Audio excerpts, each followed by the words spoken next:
Today is Saturday, October 9th, 2021.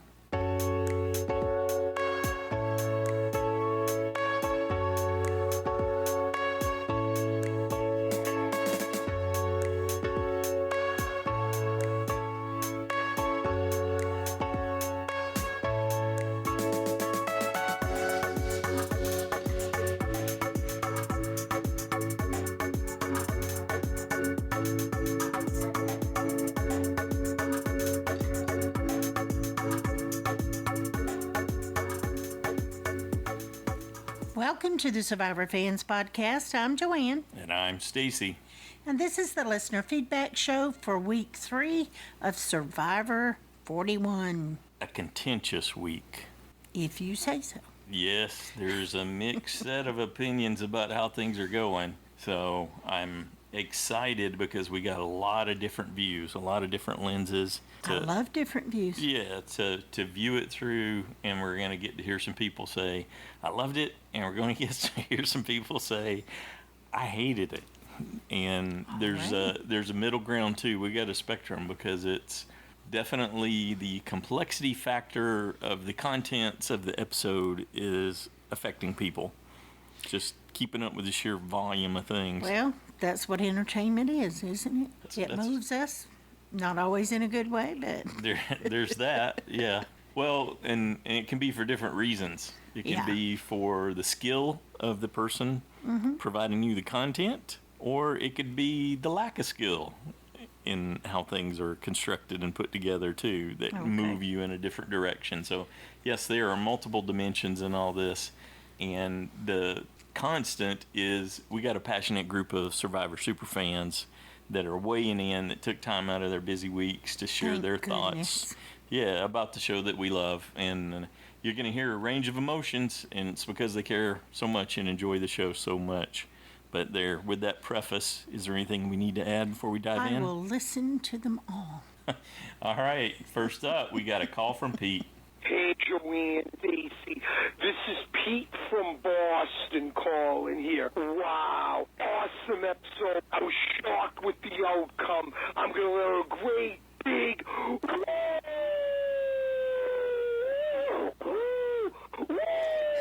yeah, okay, it's been a long time, guys, so stick with me, because it was goofy-looking Brad. Nah, nah, nah, nah, nah, nah, nah, nah. Hey, goodbye. What a complete goofball.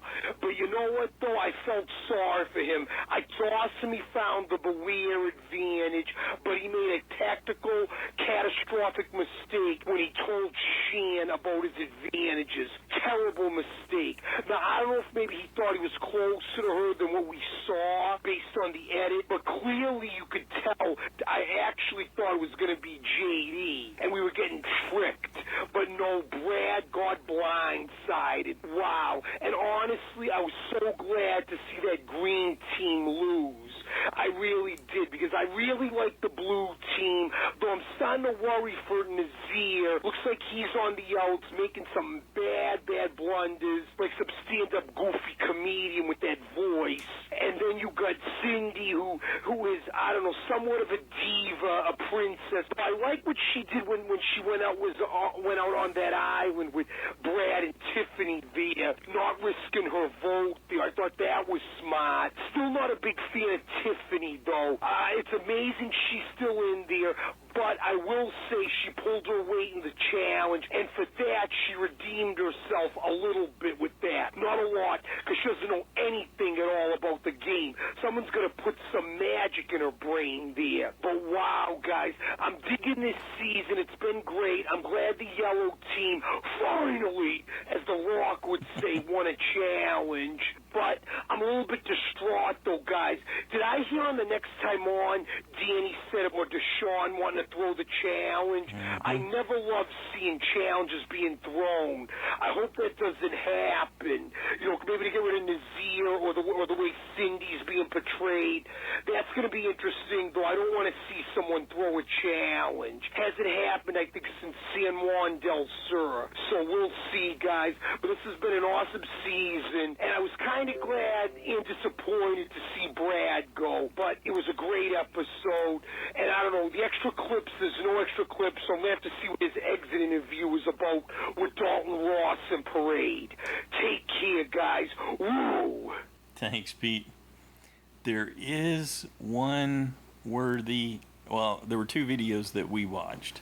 One I thought was super good, but it was an extra video on EW.com, and it was the one that played when you went to the Dalton Ross recap, and it features Jeannie. So if you're at all a Jeannie fan, you definitely need to seek that out. Well, you wanted to know if they were using fishing gear anyway, so it answered a question for you. For me and for some of the fans, because some other folks mentioned that in the feedback this week too. So the catch with those extra videos is that they're extra videos and they're given to these outlets, or they're used like this because they weren't deemed core to the story that the editors were telling, which is a little unfortunate. But if you want some more, it's just extra information. That's one way to look at it. If you want to dig into Jeannie a little more, get a little extra with her, definitely check that out. I'll make sure it's in the show notes, the link to that recap, and the video was playing right at the top. I don't know if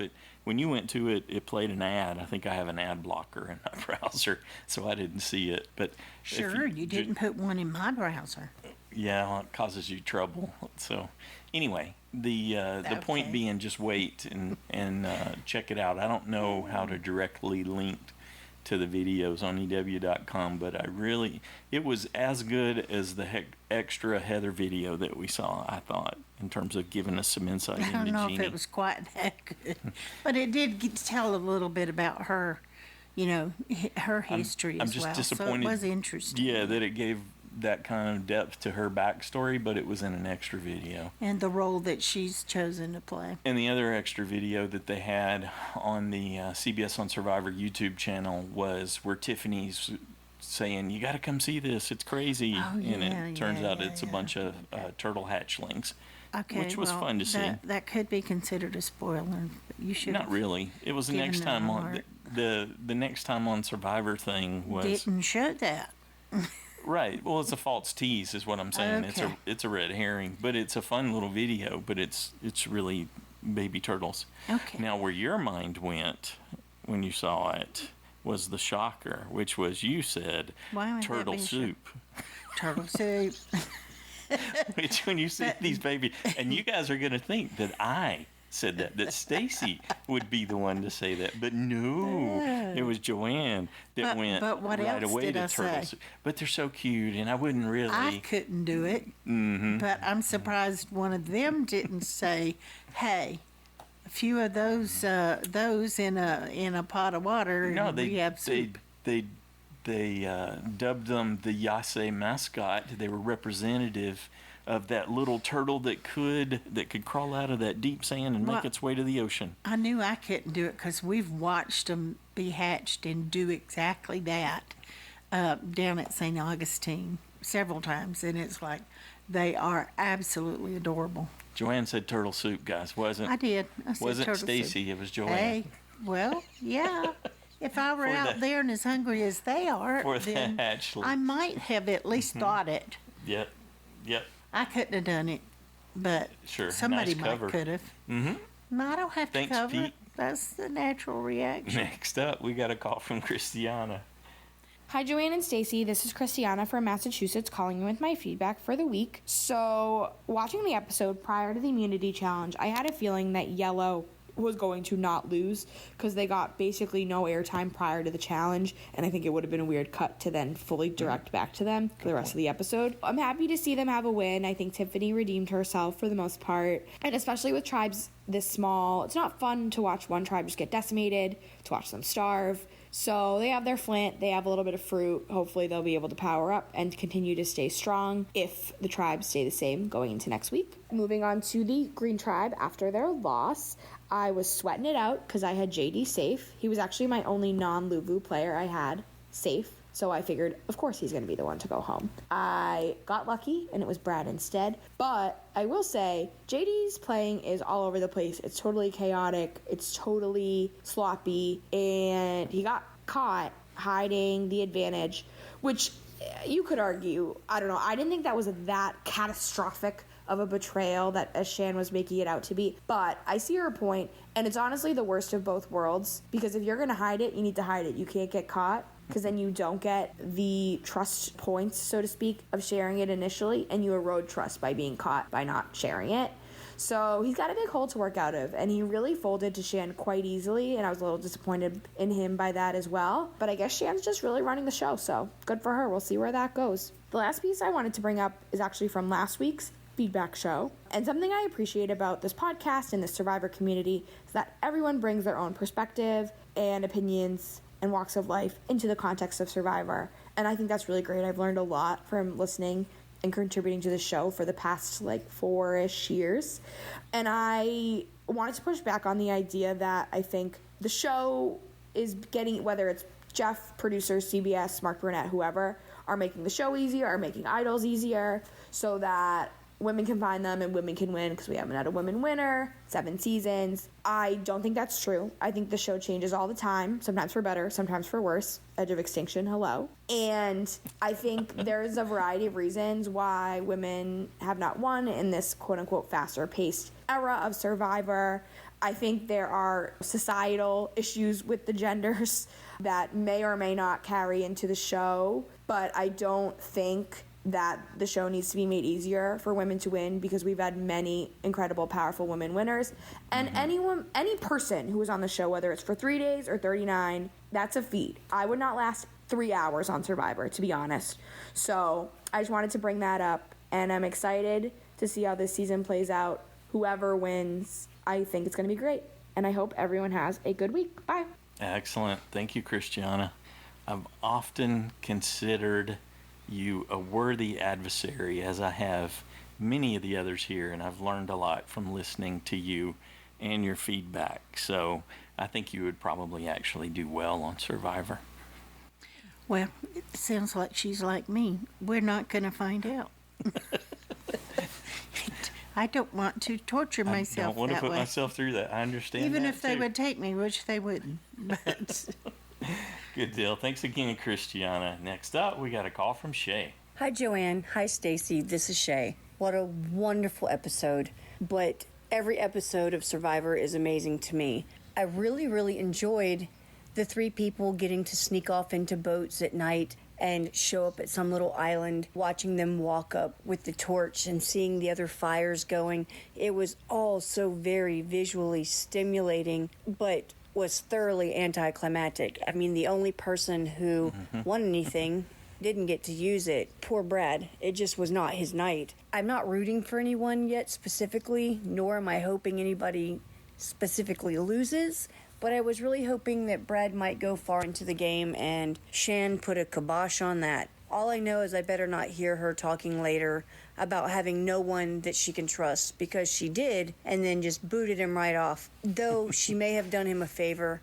because when I was looking at him at Tribal, his face was already so skeletal. I don't know what he may have looked like if he made it to the end, to be honest. Oh, wow. And him trying to say his phrase at the challenge, he just completely destroyed that. But he tried, and Xander and Jeff both knew what he was talking about, so that was good.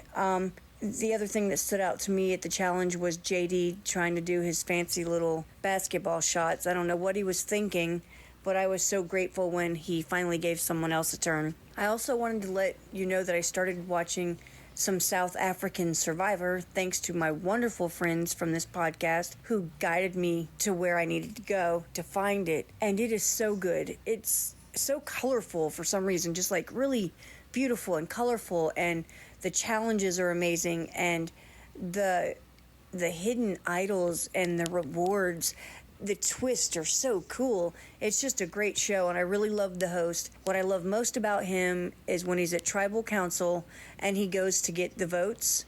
That's what he says. I'm going to get the votes. And I just love it, because for years it's driven me nuts every time Jeff says, I'll go tally the votes. Because no, he's not. He's going to go get the votes and bring them back and read them. I know that sounds so petty, but it has driven me nuts forever. So when I finally heard a host say it the way it should be said, I got so excited. I was like, yes, that's exactly what you're going to do. You're going to go get the votes. I don't know. It's stupid, but it's bugged me all along. Anyway, great show. Can't wait to hear what everybody else has to say. The podcast will be coming out while I'm in flight going to see grandparents, and I'll be so grateful to have it to listen to. I love all of you so much and can't wait to hear all your wonderful voices. Okay, love you guys. Bye. I love that, Shay. Thanks for sharing your humanness with us. Yeah. I love all the little things that just annoy us for no apparent reason. Yeah, It's that's just true. Tally. How they ended up do on that Tally. too. Yeah. That's But, funny. Anyway, have a great trip and enjoy your visit. Yeah, we've watched one season of South Africa. It was one of the early ones. We haven't seen the modern South Africa seasons. And we've seen I can't probably, even remember that. I think we've only seen about 4, counting the first 2 early Australian ones. So we're way behind on our international watching. But yeah, it's great to see it in different areas like that, and to see the different takes on challenges. The Australian one has just blossomed into, they're like the blockbuster now. They're the big event. You know, there's so much more of that one than there is of the American one. And good job for all the people that helped Shay with that, and also with Oh yeah. teaching her how to do the recording differently. Yeah, it's going great. And that's awesome. I love seeing that support of each other. Yeah, good job, I everyone. appreciate that. Thanks, Shay. Next up, we got a call from Dustin. Hi, Joanne and Stacy. It's Dustin from Mexico City calling, first-time caller. I really enjoyed the episode tonight. I thought that the gut punch of Brad being voted out rather than JD was very well put together by the editors. I totally thought that Brad was going to stay because there was a lot of screen time dedicated to his advantages, and the editing just made him look very heroic. I thought he was going to stay for at least a few more episodes. JD also had a lot of screen time, but most of it was sort of tearful monologues about how much Survivor means to him, and that is generally a death knell on this show. So I was really surprised in a good way when Brad left and JD stayed. Good job to the editors there. The one thing that I really did not like about this episode, and it was a big thing, is that almost every scene was dedicated to advantages, about discussing advantages or people finding advantages. And to me, that's not what Survivor is about. It's about watching people interact in an atmosphere that is not dominated by these sort of semi-random advantages. And that leads me to the question that I wanted to ask you, Joanne and Stacey, which is, in what way is this season a back-to-basics season? That's how it was advertised, and obviously it's not a reset back to season 1 when there really were no advantages, but in what ways, if any, does this season go back to the roots of Survivor? Well, I like that. So first, good job. Lack of food. Hold on. Yeah, that's it for sure. Good job on your audio. You did great on your first call in there, Dustin, and I loved your gut punch. That was a bit of a surprise, and the editors really switched it up from how they handled Voce versus how they handled Brad. They flipped the script on us, so it was even more shocking in that regard. And what you said, what you went right to, is exactly it. That's the biggest aspect of it. Otherwise, it's not back to basics. It's a complexity that's so over the top from before that I think they've exceeded even the fire token. And they said they weren't even going to give them as many food rewards this season. So I do think it's that because the early on survivors really lacked for a lot of food some of those seasons. Right. And to be a provider was such a big role to have that it could, with Rupert, it made you the star of the season when you consistently delivered and you kept your tribe. Yeah. And they've taken that away. So I would feel that way. Feed me, I love you.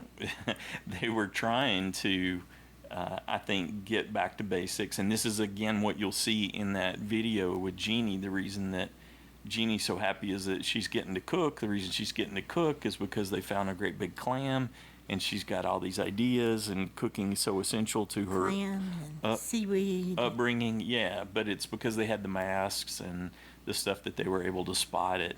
So there is a little bit of that, and I think maybe with the gear they were hoping to bring that in. So there's the lack of provided resources, but the ability to get your own, I think, is the biggest back to basics. But they didn't give it to everyone, so. Well, Yeah. I think that and the fact that they are punished in that they don't always have flint.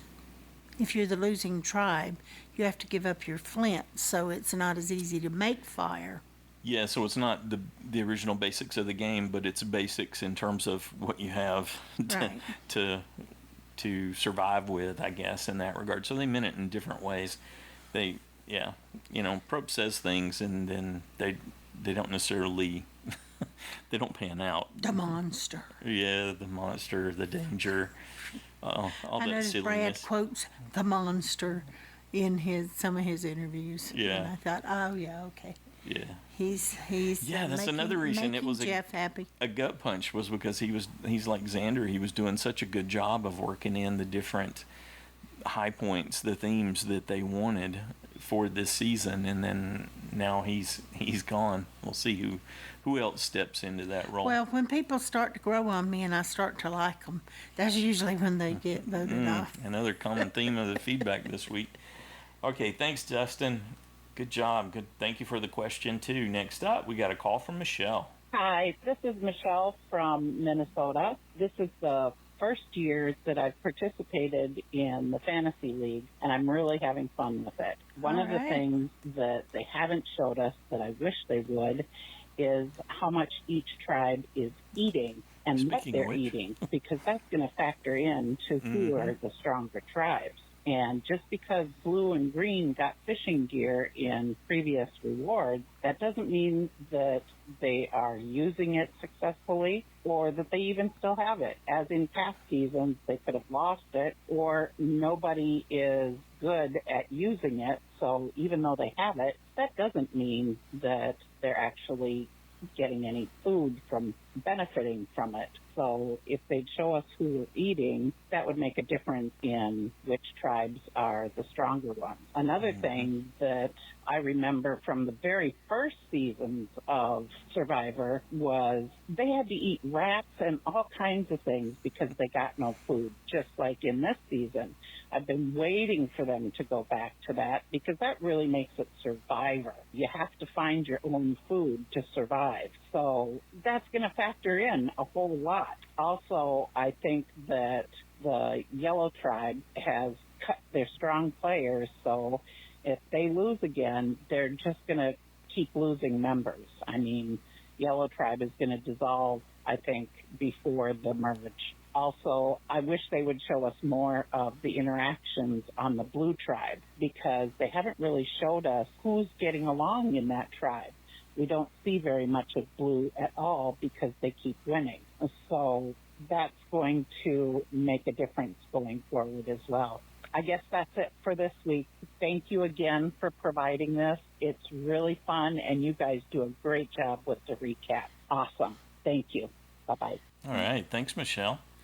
One thing Brad mentioned was that Jeannie, first off, as soon as they got there and started working, she started making them a salad. Got some fresh fruit, so that tells us there is some fruit growing around there. And we so. did see Nasir knock a breadfruit out of a Breadfruit, tree yeah. for him in that regard. Yeah, I'm with Michelle. I'm wondering what's going on at the Blue Tribe. I thought, now that's where Nasir could potentially become a superstar if he starts bringing in lots of food, because they had a gill net. In addition to having the Hawaiian slings and the masks and the snorkels and the fins, they had nets that they could set up. And I was thinking maybe Nasir would know how with some of his skills to do that, but True. we're not getting a whole lot. What we've gotten there is a brief insight into Heather, because she was winding Sydney up, trying to lay some plans, and we've gotten some references from Sydney saying that there's a problem with Nasir for sure. But yeah, I wonder if they're eating really well. Like on the show Alone, where the people are alone and surviving for extended periods of time, they almost never show you the person who's doing super well. They never show you just how well they're doing. There'll be some big event that happens, but then they withhold it because it just becomes too obvious that they're excelling beyond everyone else. Well, we did see in that extra clip that the Green Tribe was obviously out trying to use their gear. We've gotten what they had. two of those. There was one before where Brad got the little fish and they were just so delighted. That's right. So we've... However, I do think if they had lost it or somebody misused it and, lost the spear or something, they would have shown that, I think.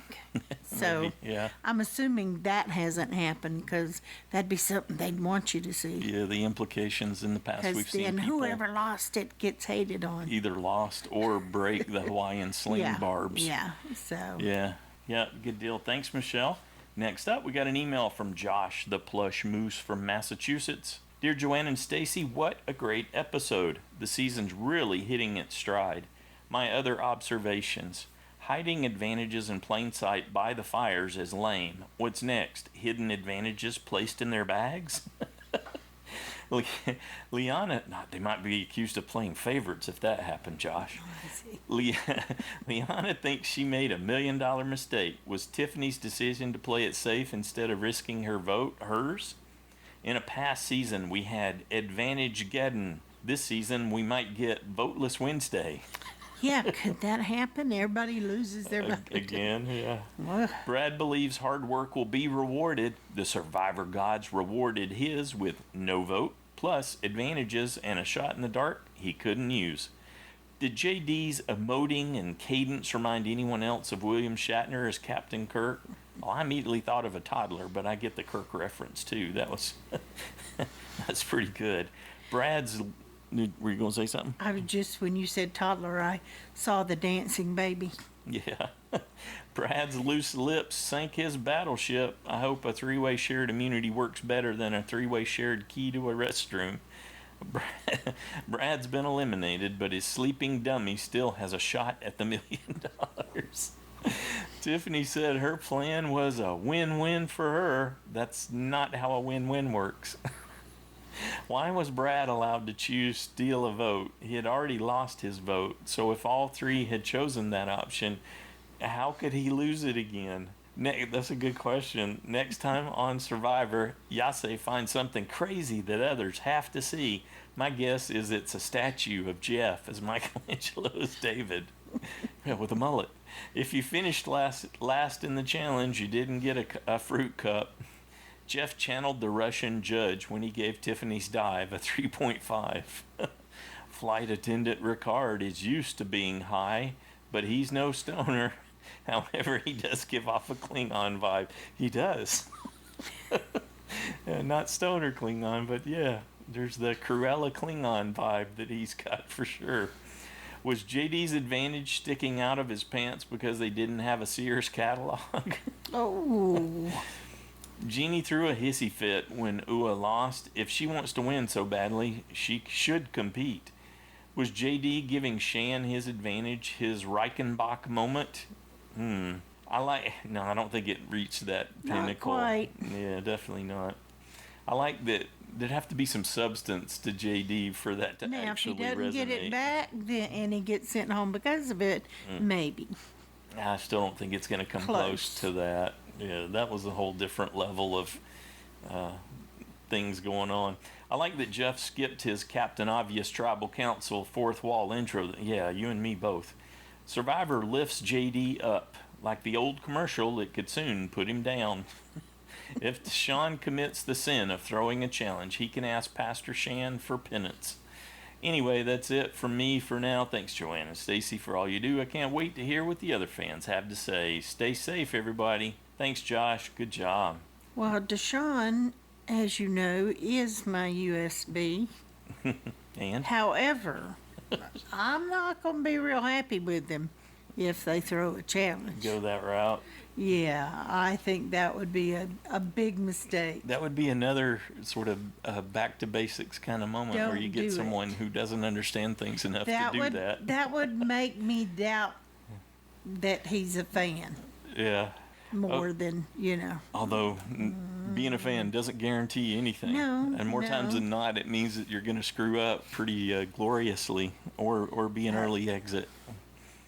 Thanks again, Josh. Next up, we got a call from Robert. Hey, Joanne, Stacy, and Survivor fans. This is Robert from Peterborough, Ontario, Canada, with my listener feedback. It's my first time calling in, so hopefully my voice comes through okay, or I might have to go back to just sending an email. I thought it was a really good episode. I wasn't a huge fan of the flashback style of editing that was in the episode. I had Tiffany once again as my vote off in the JSFL, figuring if there was any sort of physical challenge, she'd be going home, but she proved me wrong once again. It seems like for now the only way I'm going to get vote-off point JSFL is to pick someone at random. I think my new target for who I want to see go home is JD. While I appreciate that he's passionate about Survivor, I find he plays way too hard for the camera, sort of all style and no substance. I think that Ricard has been running the show for that tribe, but he's going to have trouble when it comes to the merge jockeying for a sort of similar position. I enjoyed watching Chantel play so far this season, but I was disappointed that she stuck by JD and voted off Brad instead. After JD gave her advantage, I thought we were all going to get another iconic moment when he was voted out afterwards. I thought aligning with Brad, given his multiple advantages,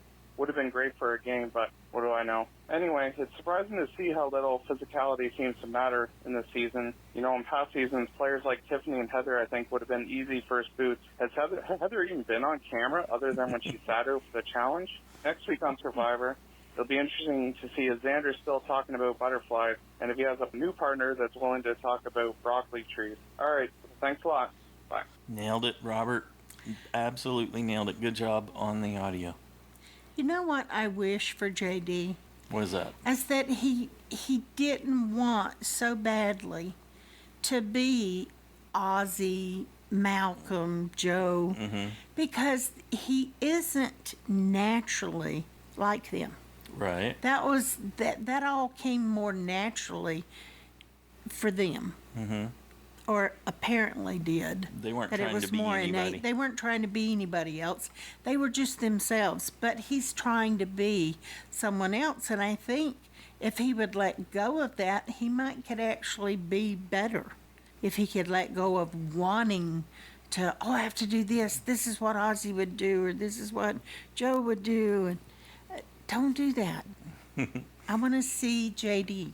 Yeah, I think with some age and some wisdom, he will eventually grasp that concept that if he was JD, it would be an even better version of what he aspires to. But Exactly. he's got to figure that out on his own now. That's true. He is only 21. Yeah, in Texas they say all hat, no cattle, and that's what we got so far. Okay. Next up, we got a call from Nora. Hi, Stacy and Joanne. It's Nora in Canada. I have to say goodbye, unfortunately, because of last night's episode. I'm done. I'm absolutely done. I'll tell you what it is. I really love this game, but I'm an ex-high school teacher, so what I did for a living, teaching drama and English for 40 years, was I designed fair game. When you're a teacher, the number one thing you're told by everybody around you is to be fair. So you actually have to sit down and invite criticism from everybody to say, look at the rules of this game. Point out the unfairness because the kids are super smart no matter what age they are. And Jeff Probst is an unfair person. There was just a period where he kept designing it and warping the rules of the game so that only evil people could prevail. I know that's a bad word, but I'm oversimplifying it. Brad is a naturally good human being. Jeff manipulated the situation by sticking him on this team with people who are dishonest. And that's putting it mildly. Other than Jeannie, Jeannie's a hardworking, honest person, and she has a good sense of character like we do, and saw Brad as a good ally. But one ally is not enough. So Brad was forced to reach into this pungent sewer of humans on that team. I mean, the guy Ricard, he would like to have "come on, guys" removed from everybody's lexicon. I'm 61. I love "come on, guys." Kids taught me to use words like dude and guys over the years, and I'm not inflexible. I'm just saying unreasonable humans like Ricard. And look at the pastor. Brad had no choice but to trust the person who says, I'm an evil pastor. I stab people in the back. Join with me. And then all these people do. So it's so manipulated. It's so, like, Brad didn't have any freedom to choose the group that he was pushed into. He had none. No choice in that. The edit that Brad got and everything, and Jeff's joy in making the rules, completely ridiculous. They're too complicated. It's just bad. Nobody can keep up with the rules. We all had to replay on our TV sets the rules about 5 times till we got it. It's awful. And Jeff Probst, if you're listening to this, I'm talking exactly to you, Jeff. Your manipulations and unfairness, you should go back, Jeff Probst, and teach elementary or secondary school for a year, because they will set you right. Your unfairness will be corrected. The rules to your games will be corrected. And I'm not watching anymore. And it's very sad, because I love Joanne and Stacey, and I love, like, Pete from Boston, and all the people that phone in regularly. I adore your opinions, and I'm sad because it's over. I'm not watching anymore, and I only watch fair games. I only participate in fairness. I don't know. I don't understand how to teach your society to go for fairness, but they should try teaching children for a while, and maybe they'll learn how to be fair. Oh, Nora, I'm sorry. Well, if and when you return, we will be here and we'll welcome you back. Sorry that it turned out to be not a good experience for you in the show you enjoy so much. But Survivor. And thanks for letting us know. Yeah, I appreciate that. Survivor's never been about being fair. You're right there. That's true. That's not part of it. There's so much that's luck based in Survivor. Next up, we got a call from Mike. Hey, Joanne. How's it going, Stacey? This is Mike over in Cromwell, Connecticut. It's been great to hear everyone's feedback, and it's just great to have a little Survivor community. All my friends do not care about Survivor, so it's been great to be able to listen to so many of you guys who are just like me, who love Survivor. So thank you for having this podcast. So the advantages, I'm not a huge fan of creating more luck, the show creating more luck factor. I'm also a fan of creating your own luck, having that willingness to look for an idol and not really just being thrown your way while you're making fire. Not a huge fan. I don't like it given the easy way. But what you do with it and who you tell is going to be massive this season. One blunder, who you tell. Do you tell somebody? And you could be gone. But great for Brad. I mean, he found that. And then, boom, he finds the funny saying idol advantage. I mean, killer episode for him. We don't have to talk about what happens at the end of the episode, but just a great start for Brad. And then when they all go to the hut and decide what they're going to do, you could just feel Sydney and Natalie, two alpha women. You could just almost feel the tension in the room between those two. It's going to be interesting to see if they do go to the merge, if they could get along, but you could definitely feel some tension between those two, no doubt about that. And if somebody won the tarp, I was laughing. Imagine just a random tarp showing, up at the beach. Everybody was sleeping, supposedly. So if somebody did get a tarp, I wonder how they were going to do that in the show. That would have been interesting to see, but never happened. Surprised that Sean didn't look for her. I know Evie told him about it, so that was interesting. Wish they showed more Brad and Jeannie looking for the idol. They did, but the editing was kind of weird. I wish they kind of did a back-to-back. Brad finds it around camp, and then boom, finds the other idol. So that was a little interesting, too. But the challenge was fun, and Tiffany, she held her own. She really did. I am hard on Tiffany, so I'm impressed that she did well. She did well. Yasa won. Do you believe in miracles? Oh, my God. They actually won a challenge. Very impressive. And Heather, has she even said a word yet? They show her, but they haven't even showed her at all or talked about her at all. Almost like not even a Survivor contestant. But it's going to seem like it's all about building relationships early. Building relationships is always the smartest thing to do early in the game. And you see, when they lose immunity, Shan and JD just had a tighter bond than Shan had with Brad. Brad telling Shan about both advantages was his kiss of death. You saw it early in episode 1. Shan and JD are tight. JD, I wouldn't have told anybody either. It's too early in the game. You don't fully trust everybody yet after 6, 7, 8 days. But now he's in Ricard and Shan's control. I mean, you had to flush Brad's powers. No brainer. Get that out. And now Shan knows not only about the idol sayings from Brad moving forward, but he has JD's steel vote. Talk about power, man. Very impressed with Shan.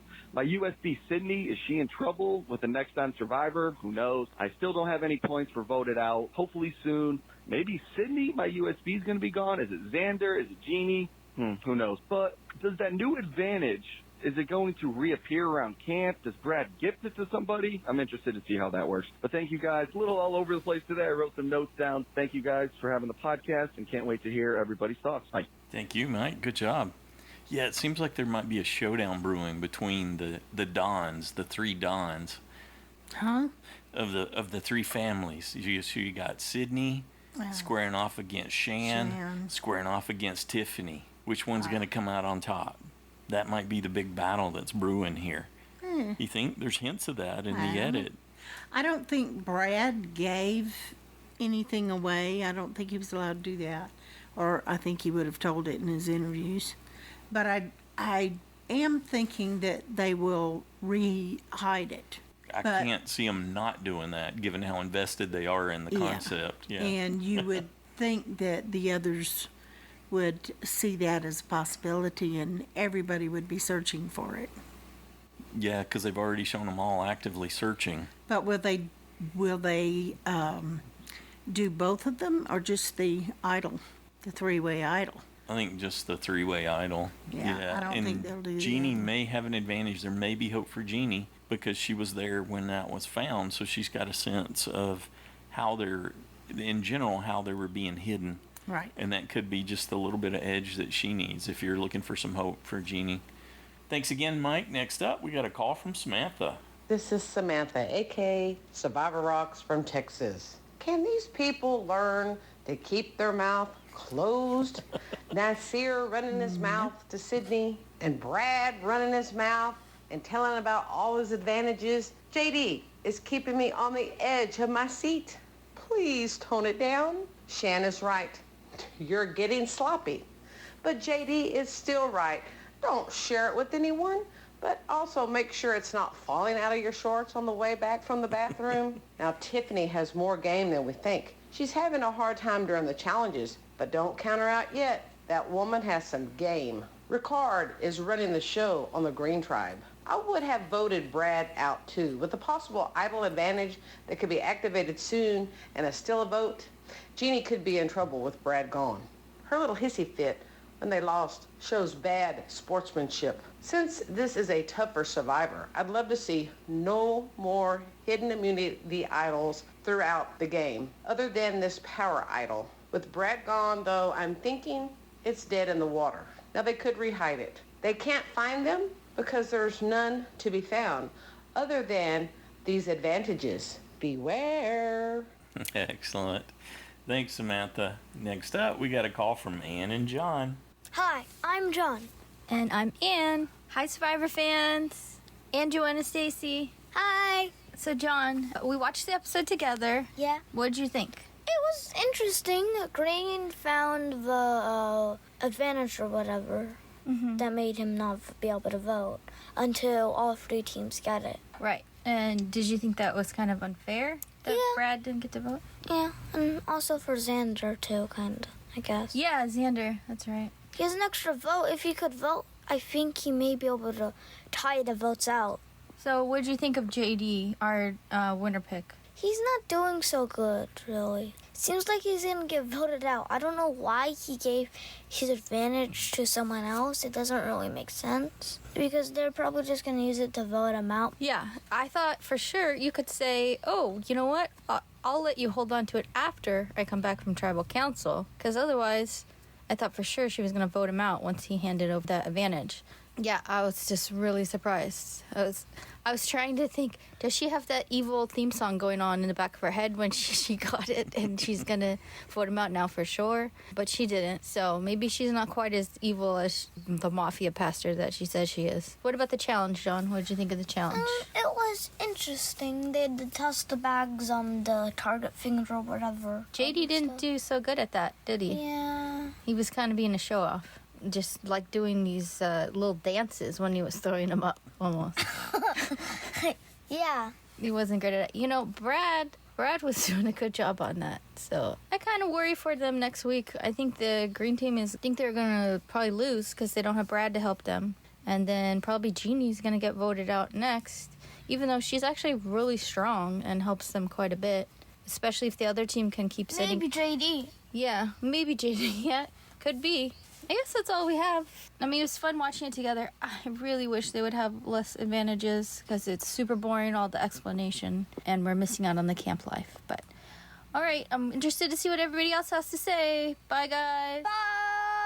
Thank you.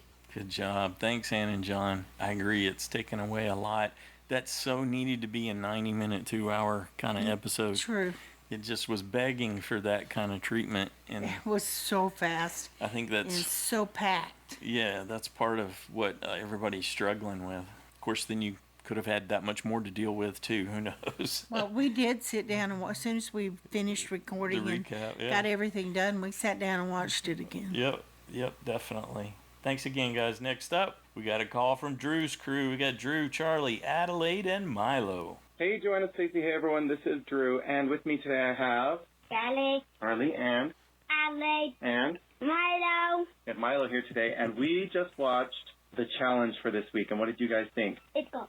It was cool. It's crazy. Crazy. What did you think, babe? It's awesome. It was awesome. That was pretty exciting. They had, Charlie, there were lots of parts, right? They had to swim, they had to go across the rope, they had to dig up the bags, and then what they have to do? They had to throw bean bags onto the platform. Onto the platforms on the pole. That was pretty tricky, huh? Mm-hmm. But Milo said that I could be on the yellow team because I was, why was it, buddy? Because I was big? Yeah, and tall. Big and tall, and you have to be a grown-up to be on that team? Yeah. Probably on the other teams, too. Who did you want to win, Charlie? Blue. Who won? Blue. Yes. They did great. And yellow. And yellow did, too, yeah. That means that green has to go vote someone else. So, all right. That's all we have. I just wanted to report a little bit on the challenge. Yeah. You guys want to say anything else? That's real words. No. No? That ruled a lot of things out, huh? I'm going to say a thing. Okay, Milo. Darth Vader is cool. Who? Darth Vader. Darth Vader is cool? And why did you say that on your show? Because he sees them on the shelf. Okay, Adelaide, do you have anything else to say? Yeah. What? I like that show. You like that show? Okay, well, maybe next week. I do too. Yeah, maybe next week we'll watch the challenge together again. Okay, everyone say bye. Bye. Hey, Joanna, Stacey. Hey, everyone. This is Drew. I am calling back now that you had the contribution from the hooligans. So I did finish the episode, and I just wanted to say, I think that the problem I'm having, and it seems to be especially obvious this season, is that everything is just too complicated. I was trying to explain to Julie what was going on with Brad and all of his different situations, and then the nighttime escape to, the choice of the tarp and everything, and I was somehow or other, someone lost a vote. It was just too hard to even remember and explain, and maybe I wasn't paying close enough attention because I know they explained it like 4 times, but I think that's what's going on, and I think that it really messed up Brad's game because I thought it's like he was in such a good position, but then also at the same time he couldn't do actually anything. So it makes it just really hard to follow along, and I know that's the point, but less is more. Sometimes, if it's not broken, Beth, leave it alone. But it was an okay episode. I'm trying to remember. I think Tiffany is getting a lot of flack, but I think that he's actually doing okay, probably better than we're being shown. And there's probably a reason for that, so I guess we'll see. Sydney's doing fine. It's all good. Oh, baby is over it. We're in the car. Oh, by the way, you're welcome again for SFL this week. What happened was I forgot again. So luckily, my 3 remaining safe votes from last week rolled over because otherwise I feel like there'd be no way to catch up. But we'll see I still don't have much hope because the 5-point weeks are very, very few and far between for me. I might have to enlist a soothsayer or something, or maybe Julie, because she isn't really, she doesn't really do so great either. I might just be screwed. So anyway, yeah, I'm definitely going to remember this week. This watching on Thursday thing is really throwing off my game, however much game I may have had in the first place. So, yeah, watch out for me. I'm coming. Bye. All right, everyone have a great weekend. Bye. All right, thanks, Drew. Well, we do know what a beautiful voice you have, Drew. Yeah, I think he's sandbagging it. That's what it is. He's just looking to sing. That must be what's really going on. And he managed to throw Julie under the bus, too. She's going to be surprised if she hears that part. Thanks, Drew. Next up, we got an email from Jack in California. Welcome to the Brad Show, where you get advantage after advantage, but beware of getting voted out. Wait, that happened? Well, so much for those advantages. I was hoping to see him use quite a bit of those advantages, but I do understand why he was booted. I liked his thought process of using the oars and what was around camp to make a dummy of yourself, so it seems like you were still there. Brad did flub up the broccoli line, and so if all 3 phrases were said, I'm not sure if it would have activated the idol. He isn't the best at gameplay, but he did have a decent game, which we saw in this episode. In other news, I was happy to see Yase finally win something rather than lose all the time. For the most recent prisoner's dilemma, it was neat that it happened at night and not knowing if it would rain or not this time around. I probably would have gone for an extra vote. Or was it a steal a vote? Exactly.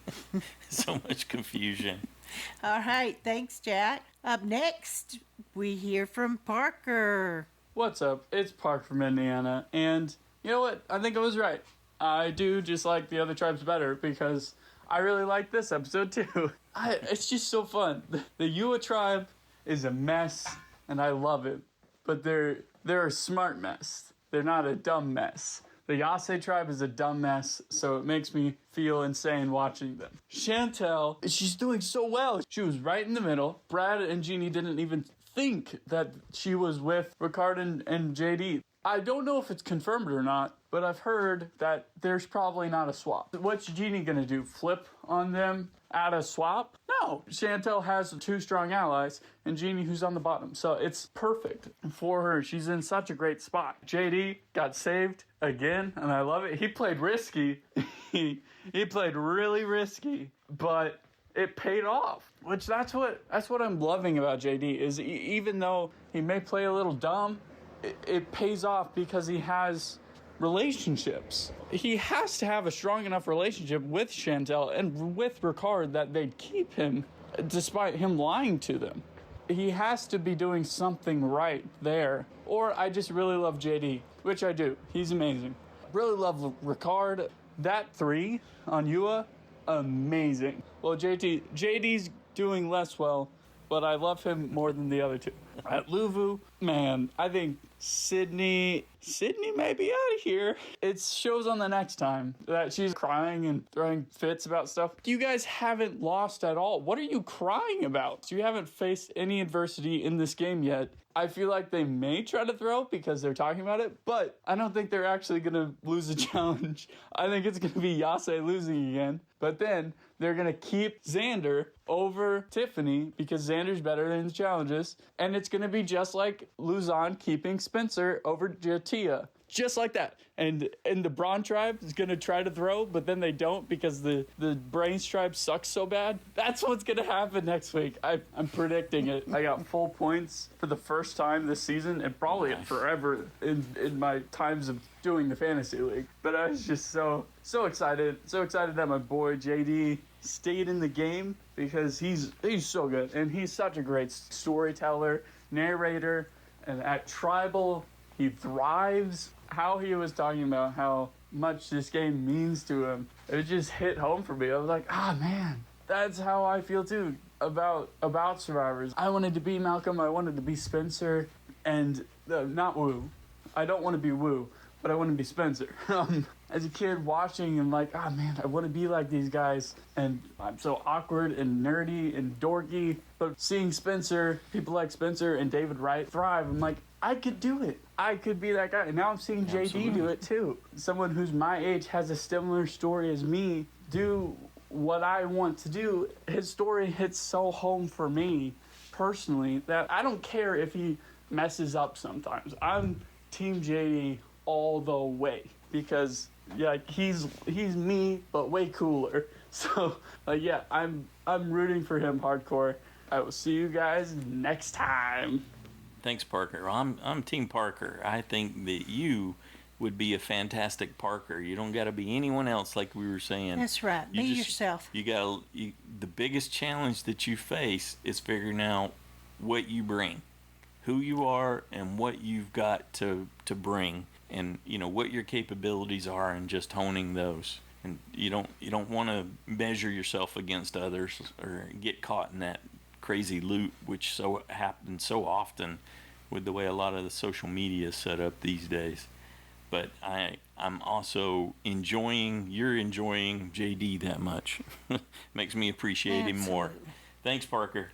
Next up, we got a call from David. Hey, Joanne and Stacy. This is David in Pittsburgh, and I am going to slow down. I've tried to send you a recording about 6 times already, and I just get so aggravated and worked up, and I'm going so fast that I just keep losing track of what I'm saying. So, again, Jeff said he wanted the season to be fun, and yes, it is fun. I'm enjoying it. But as the late great Brad said, with advantages falling from the trees, what have they gotten anybody in this game? You can throw a dice, you can steal a vote, you can get an extra vote, but nothing's being played or worked out. And I'm really confused. Right now, Danny and Deshaun and JD have an advantage, and it's either steal a vote or get an extra vote. I'm not sure. And then when everybody went off to Prisoner's Island the first time, I understood the prisoner's dilemma. But the second time they went, what you're going to get TARP and give up a vote or not get a vote or keep a vote or whatever. And again, Brad got the extra advantage, and what good did it get him? And does this mean Xander's going to play the rest of the game with his hands tied behind his back because now there's once again only one part of the advantage able to be played? Is the advantage going to be hidden on their tribe again, or can you just say the phrase? I mean, everybody seems to know now what it was to activate it or not. And I'm not even sure if we're talking about one super idol or 3 different ones. I remember when Rick Devens and David had 2 parts and they put them together and it made one idol, but only one person could use it. So if these 3 people have the parts to the idol, but they're still on separate teams, are they going to be able to use it? Anyway, what do we learn from the last episode? Well, the main thing is keep all your information about advantages and clues and idols to yourself and tuck in your pants. This is David on Prisoner's Dilemma Island, or AstroTurf in Pittsburgh, signing off. Thanks, David. Well, they couldn't say the line any worse than Brad without. Sorry, Brad, it's the truth. Yeah, definitely. But he said he practiced that. He knew it. Yeah. He'd done it over and over. But when he tried to figure out something to lead into it about losing weight, then he flubbed it all up. He said it went completely out of his head, actually. Yeah. It's just like, I lost the rest of it now. Yeah, went blank. So But- he was just fishing after that. That also is very human. But, David, I think if you would go look at Paul's roster, it would help you keep track of that. Danny doesn't have any advantage. He chose to keep his vote. Right. And he protected. but Deshaun does have an extra vote. Yeah. And Paul makes a note of that on each person's picture. Yeah. So if you get confused, go take a look at the roster. Mm-hmm. That'll definitely help Thanks, some. Paul. David's got a perfect point. Jeff is certainly, from my opinion, struggles with how he manages all these things, and CBS too, in terms of why can't we have more extra videos that help show some of these things? If you're going to limit yourself to 42, 43 minutes an episode, you've got everything you need to get the extra stuff out there. You know they have plenty of footage. Yeah, well, they've always told us that they had way too much in that regard, and we would love to have the canon. It's just like with that fire token thing, we struggled with understanding exactly how it was going to work during the season. Couldn't you come out and say that? You want to say something to the audience and break the fourth wall? Make sure all this stuff, like David was listing, is clear. That would be huge. We would actually appreciate that. Here, so not all the castaways know about the advantages, but here's how it's going to work, and here's the catches. And oh, by the way, since this happened, we're going to rehide. All those kinds of things. I don't think that would hurt the mystery. What it does, though, is it boxes them in. If they say this is how it works, then that's what everybody expects, and then they don't have the option to not do that as much. According to them, is already planned ahead of time. Supposedly. So they would know that. Yeah. It just like everyone's wondering, well, that was awfully convenient that in the 3rd episode there was no puzzle at the end of the challenge. Well, I would rather just see them put that type of information out on the internet for us to access. So you could go read what clues they were given. Read it in full. The game within a game website is a great idea. You just expand that concept and actually have Give us a little more info. This is how the advantages are working. And this is how it's going to work. These are the edge cases. And this is when you do and don't have a vote. Yeah, just like when you freeze frame it, if you have that ability, we saw that, okay, this would end once the merge started. Right. And that idol would then be defunct. The opportunity to have 3 immunity idols that they could leverage. And I'm pretty sure they each get their own idol. Yeah. So. But it would be nice, like David was saying, if all that was clear. It would. We got enough trouble keeping up without having to guess at all these other things. Thanks, David. Next up, we got a call from Sandi. Hi, guys. This is Sandi, and I am so excited that we've got a new season. So I got a vote off of Brad. How did I come to the point of Brad?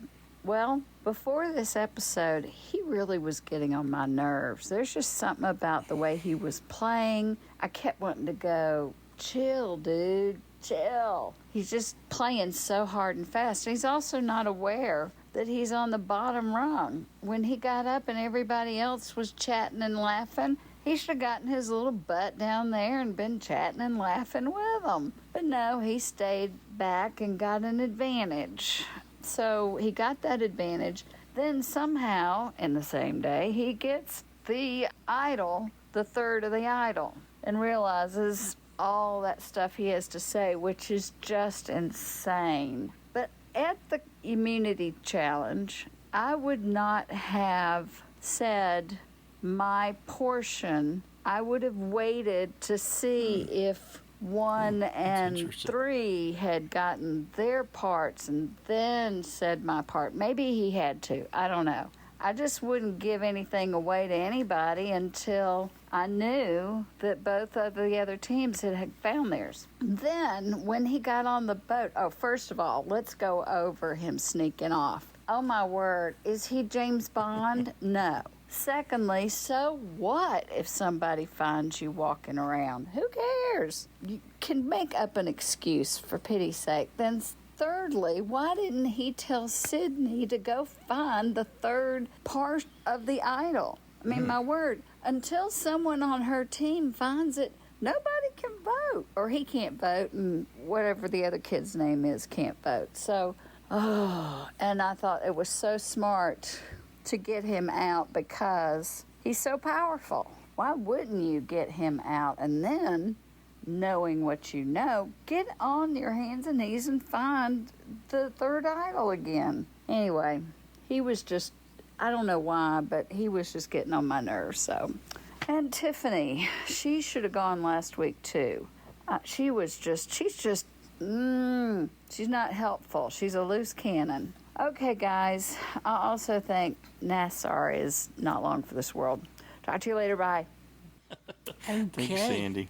I think part of it, Sandi, is that I noticed Jeff calls on them. Like he called on Brad.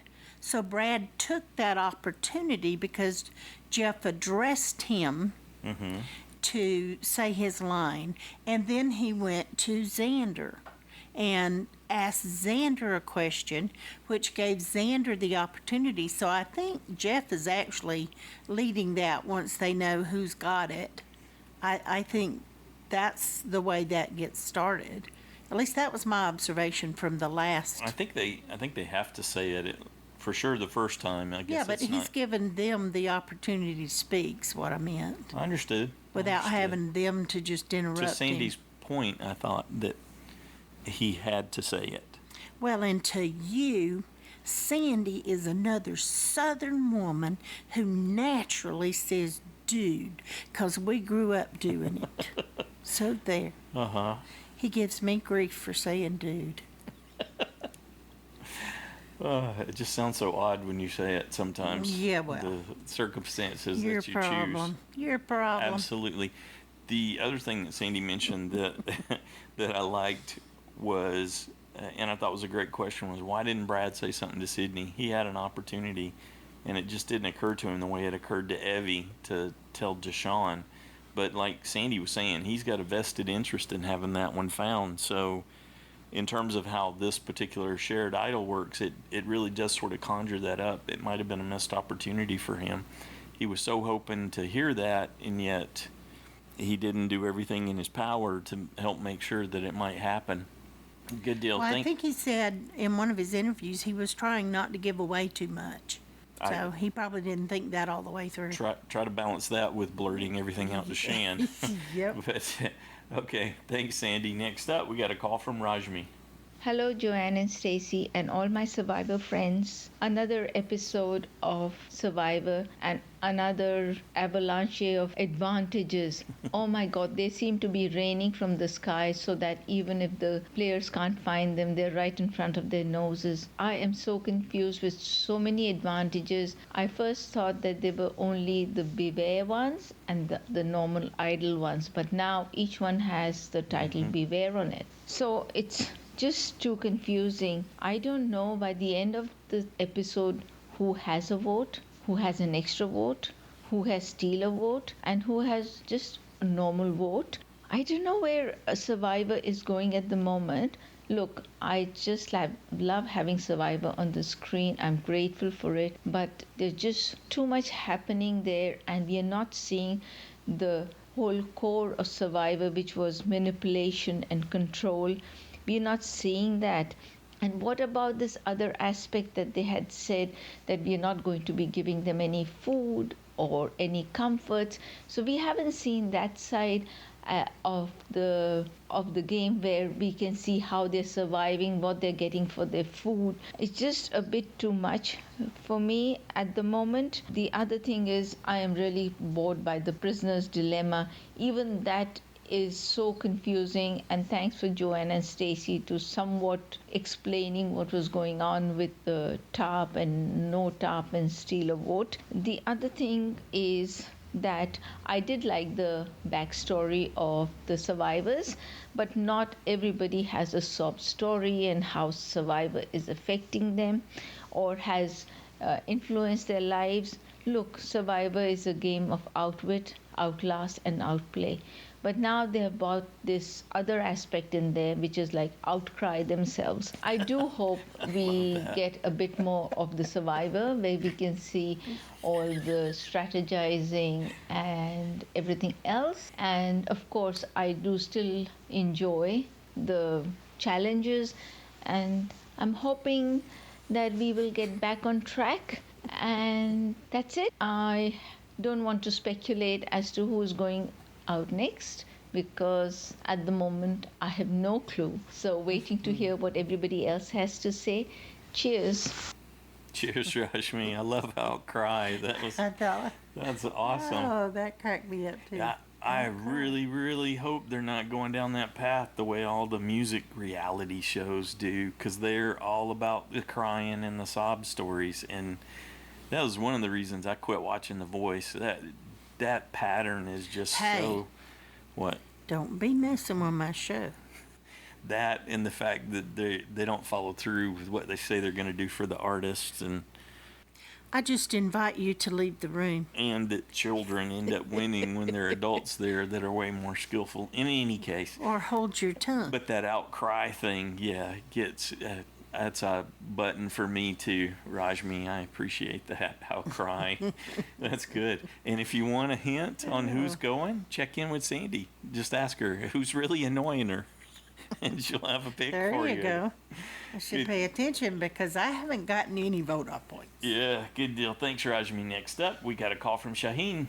Hello there, Stacey and Joanne, and to all the Survivor fans, this is Shahin here from Australia. Interesting week for week 3.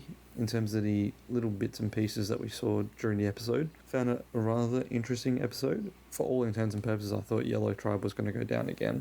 As soon as I saw that challenge, and I then thought, this is going to be really close. There's no puzzle. It's going to bring Yellow really back into it. And I don't know if they did that on purpose, if the plan was to bring something in to maybe make it a little bit more competitive. They did see that. But Xander surprised me. Tiffany surprised me. Tiffany's gameplay is surprising me. I thought that for all intents and purposes she was going to be some sort of fodder, but what is becoming more and more clear to me is the guys that are hardworking and those quote-unquote glue guys that you want at the start of the game are really only important at the start of the game. The guys that can help you get that fire going, get the resources, they're hardworking. They seem so expendable these days, and they're just pawns used by more strategic players. And then when you don't need them, or when they look like that they're getting a bit of strategy into their game, they're gone. And we saw that with Brad. Brad, I thought, played an okay game. It wasn't a horrible game. It could have been better a bit more socially, but I think he just got worked out by the fact that JD got played, and it's the worst thing you could ever do is to put your fate in the hands of someone else. Shan could have just easily just swept him past, and it would have been by far the most hilarious vote out you would have ever seen. But there is a lot of strategy happening on that green team. You got Ricard, you got JD, you've got Shan as well. 3 big powerhouses, I think. That tribe has gone down to 4, so we've got a 6-4-4 split. I do wonder how far they're going to take tribes before they go to a merge, or when they take it to 2 tribes even. I'm not sure when that will happen. Our blue tribe is going rather swimmingly, albeit Nasir is just causing way too much trouble for himself. I don't like the way he's playing. It just is not working very well for him at the moment, and he just can't cause too much trouble in the position that you're already in. And really bad throwaway excuse as well. That's not going to wash. If that washes with anyone, they're more stupid than I thought. Yeah, Xander really surprised me with his gameplay. Again, I thought he's completely different to what I thought he'd be. I'm really impressed with the way he's playing. Tiffany, not really a fan of her, but she's showing some strategy, and I'm really hoping to see some of the lesser lights show themselves. Liana, Heather, for example, we've seen barely anything of Heather. Erica's been not seen as much as well. But yeah, for me, the highlight was just JD throwing away his game, essentially. I think he's done already. When you do that, you're done. But apart from that, nothing else. I think it was a pretty smooth game overall. And hopefully next week, we see a bit more action. Cheers, thank you. Thank you, Shaheen. You know, they have merged at 13 before. True, yeah. I don't think they will. I think they'll go down to at least 11 or 12. Yeah, and at 11, you're in a really interesting space, especially if Blue never lost, because then they go into the merge with the majority. And then all they have to do is take a page from that Cookout Alliance and get a buddy that they can dispose of as they count them down, and then they can square off between themselves. Yeah, they're at 14 now, so I don't think the merge is all that far away. Yeah, good deal. Thanks, Shaheen. Next up, we got a call from Noelle. Hi, Joanne and Stacy and Survivor fans. This is Noelle. I'm calling from Bahaba. I'm still on vacation. Maine is so beautiful. Oh my gosh. I really enjoyed the episode. I feel like a broken record, but the season is just killing it for me. I know that some people don't appreciate the complexity of the game, but it's working for me. I'm liking Sydney. Tiffany, I don't approve of her decision making, so I'm not loving her game. Sad to see Brad go. He was a lot of fun. If I saw an advantage that said beware and I was sitting right next to the fire, I think I'd probably just throw it in the fire, but that's just one of the many reasons why I would never be cast for Survivor. I'm guessing that they specifically cast people who were going to be more willing to take risks. This season, I've just been so impressed with everyone's game. Everyone is playing so hard, and a lot of the people that I felt meh about on the cast bios, I've been really impressed by. Like Xander, I feel really impressed by his game so far. He's been playing pretty hard. I'm impressed that he's able to stay in the game. I can't wait to see his reaction to Brad leaving. If I was him, that would freak me out. I'm sure he knows that he is already at risk, but Brad leaving should make him feel even more under threat. Oh, I'm so glad that Drew called out his hair, because that is one thing I forgot to say last week. I 100% noticed that, Drew. He's doing that to his hair on purpose for sure. Although he didn't do it this episode, which is kind of funny. I really love the catchphrases that they have to say when they find the three-way idol. I'm getting such a kick out of those. Those are hilarious. Brad totally screwed his up. Xander did a much better job. We're not seeing a lot of Heather. I'm hoping we'll get to know the people on that tribe more, maybe after the merge. Feels like they're just going to keep on winning, although the preview definitely makes it seem like they're going to tribal next, right? So maybe my vote out pick should be somebody from that tribe. Oh my gosh, I'm on vacation, so I forgot to change my picks, and I'm like scared to look at it now. I'm going to have to go in there and update them before the next episode. Oopsie. Well, I do want to say that I really appreciate the opportunity to call in and give my thoughts on the episode. It really is, Stacey has pointed this out many times, it really is a good exercise in improving your communication skills. And then when you hear it back on the podcast, it helps too, because I never realized how fast I talk. And so it's just kind of like good feedback to see that maybe I should try to slow down so people can follow what I'm saying more easily. And then trying to keep your thoughts to 3 minutes, that is sometimes a challenge, although I'm struggling to remember everything today. Because when I take notes, I jump all over the place and it doesn't make sense what I'm saying. But when I try to wing it, I can't remember what I wanted to say, so I just can't win. Well, everybody have a great week. Bye! Oh, I think you're winning. You're doing great, Noelle. Just make an outline. Strike the balance. High points, yeah. I don't know if maybe the way I edit could be affecting you. I don't find that you're talking really fast, but I take pauses out. If you pause for more than a half a second, I've got an automated workflow that removes that and trims it, because I want things moving. When we got 26, 30 to go through, I want everything to keep a certain pace. Well, you're doing that for the listener. Yeah, that too. Yeah, it can be. Hopefully it's not. I don't speed you up. I think I've done that with some people, but that didn't turn out too well. But that was years ago. Yeah. Well, Drew used to do that. He did that on his own too. When we went to 3 minutes, Drew did that. I think that was his rebellion of having to limit himself to 3 minutes. Well, when he started with us, one of our original listeners, we just talked forever. Yeah. It didn't matter. Okay, speaking of getting to it, next up we got an email from Michael in Utah. Says, "Hi, Joanna, Stacey. Hello, Survivor fans. Because of my background growing up on a ranch and farm, I thought that I could relate to Brad. He's from Wyoming, and I grew up in Colorado, and I thought of the similarities. Added bonus is that he has his private pilot license, and I'm working on mine, so I chose him as my USB. But there were several times during Brad's moments on camera that I gave my forehead a dope slap." I don't think I've heard it called that before, but I totally get it. "I knew he wasn't going to last long. Chantel made the comment that Brad had a lot of power, even though she appreciated being his confidant. Now that she knows what Brad had in his possession and what she knows about Xander, that puts her in a position of power. Chantel may be the person to watch out for. If she keeps going with her insights, maybe she'll go all the way. JD's speech at Tribal Council was really good. Now I would have to get rid of him. What do you think of the triple linked advantage? Each of the 3 tribal recipients has to say a stupid phrase out loud at a challenge to be put into effect. I think that it's only going to work for the 2 seasons filmed back to back." That's true. We'll probably get to see this again. I hadn't thought about that yet, but I think Michael's on to something there. "Once it is aired on TV, then future contestants will know to listen for stupid repeated phrases or sounds. Maybe next year it'll be a bird call or a dog bark, or maybe even some tribal finger sign or sooty streak on the nose." I like that. Dang, they need to hire Michael as a consultant. He can come up with some good ones for him.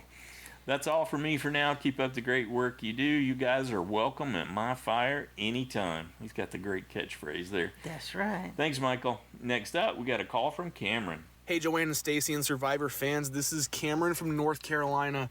I apologize for my absence. I'm nearing the end of my senior year in college. Well, starting senior year rather in college, but senior year nonetheless. I got a lot of obstacles getting thrown at me every which way. Something new comes up each week, it seems. But don't worry, I am watching Survivor. I'm not going to stop watching Survivor, and even if I miss a recording here or there, trust me, I'm not missing Survivor. JSFL, I'll have to keep on that too. I've gotten 2 weeks in a row, thankfully, so happy for that. This week, just a few things. I mentioned last week in my notes, Nasir is digging his grave. He's not playing a small smart game right out the gate. I think they're focusing on him in some facet. He'll either go soon or maybe make it far, and we'll see him have a comeback. But they've shown a bit of him being this sort of schemer guy, and he seems very sweet, and he can be helpful too. But when it comes to the game itself, I mean, shutting your mouth can do wonders sometimes. That's not just Survivor, that's life overall. I mean, I've been in many situations where I'm just like, just zip the lips. Don't gain anything from saying anything here. All right, one thing about the coming together on the island segments from the separate tribes, I've liked it thus far. I underestimated it. I was not looking forward to it tremendously because I'm like, something else to just divert us from camp life. But it's a new part of camp life. We're seeing new bonds being made, and while the merge and the tribe swaps will do that, it's pretty cool to see. I like it. I liked Sandi a lot this week on it. I didn't have much to say about her the past 2 weeks, but this time around I'm starting to like her a lot more. Xander having to say that butterfly phrase, I hope he doesn't have to say it again. It'd be foolish if he had to, because there's no way he can say that dead butterfly thing one more time and not get caught by someone on his tribe. Like, all right, dude, why do you keep saying this very particular, very random phrase? I wonder, could there be something to it? Yes, there is, of course.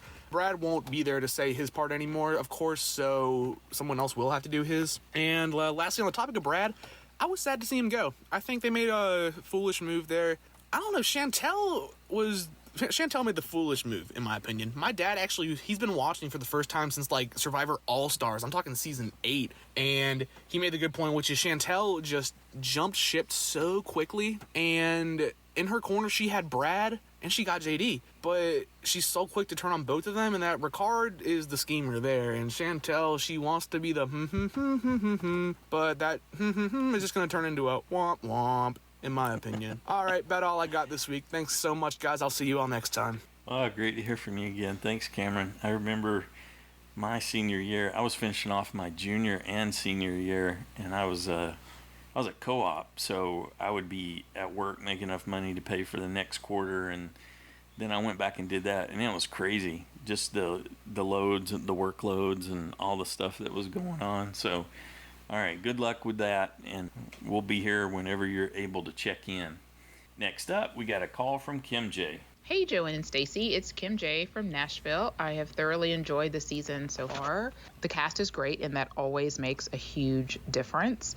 I definitely prefer that the idols and advantages, if we're going to have so many, that they come with some kind of a risk. And so I do like that factor. I do wish that there would be some more variety of the advantages that they're giving out.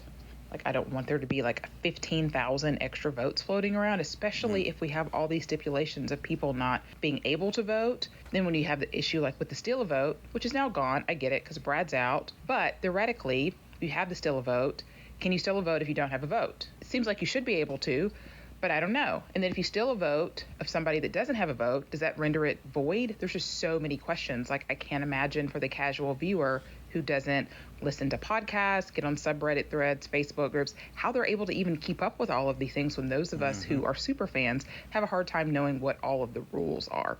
Even with Shan holding on to JD's extra vote, is it like in 38 where Aurora was able to use that extra vote? Was it Gavin that gave her that? Or is it like 34 when Cerie's not able to use Sarah's still a vote? There's just so many questions for me with it. And there's also quite a bit of variance with the degree of difficulty with a lot of these things. I mean, it's a lot to ask for Xander's Beware Advantage for the other two people to find them at their camps and then for it to power up. At least it's proven to be difficult so far. Maybe they weren't anticipating that it was going to be that hard. Now you've got to rehide one versus Sydney and Tiffany who just get on a boat and nobody's ever been caught at night. Of course, they don't get anything for it anyway, but that degree of difficulty seems so much lower. So it's just kind of interesting. And I guess it probably will be not until maybe season 43 till we start to see people maybe not open some of these Beware Advantages, because right now they don't know, so they're just all opening them. Or maybe there's going to be a case where some people that have already opened some of these things see one and they're like, nope, not doing it. So we'll see. I don't know. And two, why is the show so obsessed with steal a vote, extra votes? I mean, they've never really, outside of Elaine on the season that should not be named, they haven't really produced any just amazing moments, even if they've been used correctly. So I don't know why they're always so obsessed with them. And then in this year, when we can barely even keep up with who can vote, who can't vote, maybe they'll be a really big down the road. I don't know. Who's in jeopardy? Well, my USB looks like she's in jeopardy next week. That's Sydney. And I literally just picked her. I just picked a picture from the JSFL website because I didn't listen to anything pregame this year. And I was like, just make it to the merge and I can get a USB 10. Not sure that she's going to do that, but we'll see. I think definitely her or Nasir or Jenny or Xander. One of those 4 is who I'm looking at as my vote off next week. We'll see. Thanks again for all you guys do. Can't wait to hear what everybody else says. So great to hear from you, KimJ. Yep. Well, the only person that can't vote right now is Xander. Correct. Yep. And everybody, maybe it was Cameron who was saying it before, but everybody on his tribe knows that he can't because he shared those details with Evie and she shared them with Liana and Tiffany. Yes. So they all know what's going on that tribe. Thanks, KimJ. Next up, we got a call from Jade-n-Christine. Hi, Joanne and Stacy and Survivor fans. This is Jade. And Christine. From Hawaii. Aloha. So I wanted to start out by talking about JD. So Mom and I were kind of talking about the fact that he's a super fan and it's really fun that he's a super fan, but I was thinking, so I'm a teacher, and I was thinking my students would call him a tryhard because he is playing the game really hard and it's very obvious. Yeah. So you have to be like, you have to play it hard without being obvious that you're playing it hard. You have to kind of tamp down your enthusiasm a little bit because otherwise you put a target on your back. Yeah, and I think we've seen this historically in Survivor, like fandom. Just because you're a super fan does not mean that you're good at playing the game. That's just true. like, you know, if I'm a fan of football, doesn't mean I can throw a ball or even catch it or anything. Yeah. So, yeah, we'd like Perfect to see analogy. JD go far because he has a great story, Yeah, which he they does. love to talk about over and over again. But it would be really fun to see him go far. So, Yeah, cool we'll it, see. JD. Yeah, if you can cool it down. What were some of your highlights? Okay, for me, probably Brad making his little Ferris Bueller dummy. It was amazing. And rolling away. And then he rolled away.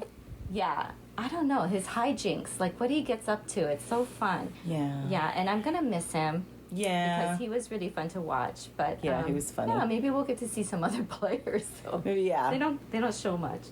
And probably also they're finding more advantages but something I'm not really sure about. Like they'll find it, they read it, and then they bury it in the sand, you know, like they're burying their poop or something, you know, they're just like covered up, you know. Hopefully nobody finds it, it's gonna dig there. Exactly. Yeah, that's what I think too, because it keeps people from searching their bags and finding it. Right. But then what if someone is digging there and looking for an idol, right? And they find an advantage that someone found already. I don't know if there's a good place to hide it, but it's funny. Well, not in your shorts, right, JD? Definitely not in your shorts. Don't do that. Make it really obvious for Shan to find. I am hoping that they swap next week. I really hope Blue doesn't throw the challenge. That would be really, really irritating. Yeah, it's never a good idea. No, They could be just bored and just wanting to play the game, and that. Yeah, they could be, but in a few days they're going to be playing it, so they need to just be patient because it's going to happen. Might as well stay strong now while you can. Yeah. But what are you going to do? We're looking forward to next week. Yeah, next week I have no idea who my vote off is going to be or whatever. We're just going to guess. We're going to guess. And just keep in mind, Green Team, Cruella holds a grudge. So, Yes. Jeannie, you're not safe. You're not safe. Thanks, Joanne and Stacy. Thank you, everybody. Bye. Oh, yo. Oh, I love that. Cruella Ricard, definitely. Well, in the age of the aqua dump, which happened many, many seasons back when that all got started and shared, then worrying about people digging up your buried advantage is a lot less risky. That's true. Had not thought about it that way. No, and I hadn't either, but don't need to. Jade-n-Christine took me there, so I appreciate that. Thank you. I see. Next up, we got a call from Jill. Hi, Joe and Stacey. Hi, Survivor fans. Jill from the Outback here. I'm sitting out on my veranda this week. You might be able to hear the birds again in all the trees along the side of the house here. It's just the quietest place in the house. No surprise that it was Brad that got voted off once his tribe went to tribal council. He was just playing so erratically that I bet Sean didn't have to think too hard about who to vote off there. Even though he was my USB, I had him to get voted off this week, so I get points there. I figured I was never going to get USB points off him. So I may as well have him to go out and get some points off him that way. JD's like an eager little puppy dog, isn't he? He just so wants to get in there and play hard, but he's just making a couple of little rookie errors. He should never got caught out with the parchment like that. And he was right to not share that information, but he shouldn't have gotten caught hiding that information. I don't think Sian had to think too hard about keeping him. He will be a loyal ally for her. And just like last week when Drew talked about Xander and the stray bit of hair coming out from underneath the buff, I reckon JD's got his own ringlet happening there too. Nazim's another one that might be playing a little bit too hard, a little bit too early. There's no need for him to be throwing names out when they're not going to tribal council. He's only putting targets on other people's backs and his own, and people are noticing that, and that's not going to get him too far. Apologies for my voice this week. We're deep in the middle of spring and everything's flowering, so I sneeze 100 times a day. It makes me just sound like I've been smoking for a lifetime. But that'll probably do me this week anyway. Thanks so much, Joanne and Stacey, for the podcast and everything you do for it, and I can't wait to listen to the feedback show. Happy days, everyone. Bye. Thanks, Jill. I hear whiskey will help with that, the voice. I'm getting a really weird look, so that didn't go over. She's talking about she had a raspy voice because she was sneezing. Where did you hear whiskey would deal with that? You know, cigarettes and whiskey, the whiskey voice. Oh, okay, that one didn't work at all. I'm calling bull on that one. It doesn't really help. That was just me saying that it would make it worse and make it even more raspier. Yeah. Yeah. Anyway, Joanne and has next, that problem we're going to hear Jill. from Jeremiah. Okay. Keep it moving. Hello, Joanne and Stacy. Hello, everybody. It's Jeremiah here. And oh, man, did we lose a big character with Brad this week. Man, you know, I think we all knew that he probably was not going to do well in the game of Survivor. But to watch him play was such a delight in such a disastrous way. He was so over the top and so crazy, making all these moves that clearly were very poor decisions, but it was fun to watch. And for a guy who didn't know anything about Survivor and clearly was a recruit, I'll admit this time it really worked. He's the kind of guy who was a lot of fun to watch. Not sure if we need to see him come back, but I would be here for it, I suppose. Now, it was a very interesting decision. Clearly, Shan was basically the person making the call here for who to vote out between JD and Brad. Honestly, you know, you look back, we criticized the Yellow Tribe for not getting rid of Xander because he had all the potential advantages, and here you had Brad who had a pocket full of advantages and wasn't able to use them. So, you know, they got rid of him, and now they don't have to worry about all those advantages. So I guess in a way they made the right decision, although, you know, keeping JD around is fine. But the thing is that since JD gave Shan his extra vote, that thing is transferable. Maybe she should have pulled a Sarah Lucina and voted him out. Maybe. I don't know. What do you guys think? I'm sure most Survivor fans will be complaining about all the extra advantages. We continue to get more and more every episode, it seems like. This time I feel like it was almost a repurpose, like it was just a slightly different version of what we've been getting when they have to go to this, you know, ship wheel island and have to risk their vote. Very similar, but slightly different. So, you know, I've changed my mind more and more when it comes to too many advantages. I think, yes, you can have too many advantages, but I also realize that all these extra advantages do create for great drama. Look at here with Brad having a pocket full of them and couldn't use any of them, which, by the way, I think the punishment was a little strict. Why couldn't he use this steal a vote? That would have been very interesting drama if he could have. But basically what I'm saying is I'm okay with having advantages. I just wish they were not trying to redo ones. Let's come up with something at least fresh if we're going to be piling a bunch of them on in one season. So after this episode, 3 players that I'm definitely watching from this would be, of course, Shan. Liana had a big episode, and then Sydney is on my radar because I don't think Sydney is going far. I think we're getting a lot of her because she's crashing and burning, but I'm definitely keeping an eye on her. She's one of the people on the short list I would think would go home if that tribe was to go out. Which brings me to my predictions. I would assume at this point maybe that green tribe continues to lose and we'll see Jeannie go home, but that's my vote out point for right now, but who knows? It could always change. Can't wait to hear what everybody else has to say. You guys take care. Until next time, this is Jeremiah from Southern California. Thanks, Jeremiah. I think he's on to something because, we heard the extra clip that Heather does not trust her at all. Mm-hmm. And then Erica was saying something about her and how she acts. We saw And the her next time on Survivor. Yeah, throwing the flint and the machete and being upset, and then Erica had some things to say about her. So it doesn't appear that the women like her that much, and Nasir has already said that he knows she told the people everything he Can't said. trust So her. that's 3 people right there. Yep.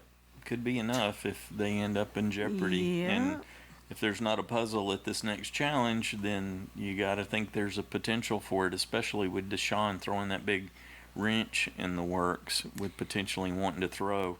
Yep, she's better in challenges. Well, I don't know. Yeah, I guess Heather was in the first challenge, so. But I don't know that would keep her if they don't trust her, especially getting closer toward the merge. If they make that fatal mistake of, we really want to play and we're going to throw it so we can vote somebody out, so we'll have had that experience before the merge, then I could see that being a possibility. But she's a huge benefit to be in there too. She's shown herself to be superb in the physical components of the challenges. Yeah. And the other thing Jeremiah said that really resonated with me, well, there's a whole bunch of things as usual, but why couldn't have Brad stolen a vote? Can you imagine how exciting that would have been if he stole a vote and then he and Jeannie ended up in control? Yeah, I That think would they have been- missed an opportunity there. Because what you hear is that, Prope's goal was to have fun. When Mike White asked him, but is it fun with the fire tokens? And he threw them away. He said, okay, we're going to throw all this out and start over. We got to make it fun. Brad was fun. That's what you hear over and over again. People keep saying how fun he was, It's and like for multiple you can't reasons. vote, but why can't you steal a vote? Yeah, why did that have to be dependent on it? Obviously, yeah. Exactly. Yeah, that could have been. They missed a real opportunity there, and of course, this is new, and there's, we're all of us struggled to some degree with Working out the change. kinks. Yeah, but I think that would have checked the fun box in a huge way, maybe double checked it, and then you had Brad, who was super fun to begin with. If only it had played out that way. Maybe that's a tweak they could make going forward. Thanks, Jeremiah. You rock as usual. Next up, we got a call from Paul. Hey, Paul in Louisiana here, and I never dislike an episode, so yes, I enjoyed learning more about our players. For me, it's not about challenges, it's all about the personal dynamics of each tribe. For example, over at UA, everyone is having a grand old time, which rouses Brad out of bed, where he tells us that the early bird gets the worm. Now, I know it worked out for him, but Brad, you were the last one out of bed. And Sydney's like a pendulum with me. Last week, I sort of liked her, and then when she was first shown in this episode, I sort of didn't again. And Tiffany, wow, I never expected her to cross that rope first shot, but she did it. Then she landed a bag. Hey, she's the girl on fire this week, a regular hot mess. Meanwhile, JD is, again, all style over substance. I was shaking my head the entire time he was posing his shots for the camera rather than trying for a win. If he continually keeps posturing, he's going to end up being bullied on Survivor as well as in high school. I'm calling it now. He's going to trip himself up big time. No win for him. Then when Sydney, Tiffany, and Brad did their midnight rendezvous, and Sydney said her read on Tiffany came back as not very trustworthy, I decided I kind of liked Sydney again. But then I thought about it, and I realized that Shady knows Shady, and then I sort of lost it for Sydney again. And when JD came back and Shan was like, hey, what's that sticking out of your pants, or whatever. Now, seriously, how does that happen? Is he like the serial killer that wants to be caught? Did he want to brag about what he had found? I'm thinking yes. And I was also thinking, yeah, baby, your poser goose is cooked. But no, after some bizarre tribal wordplay that overused the word crystal, which kind of sounded a little bit like a conversation between Walter White and Gus Fring. Well, what happens? Shan decides to let JD survive to deceive yet another day. Well, giving her his extra vote certainly helped, but still. I also hope she keeps it, but I still deeply believe that she should have voted him off. Ricard says that he's more into loyalty over strength, but JD got caught red-handed playing for only himself. Not that I blame him, and somehow that was forgivable. So does anyone else think that Heather is totally going to dominate that challenge where you have to raise your hand the fastest?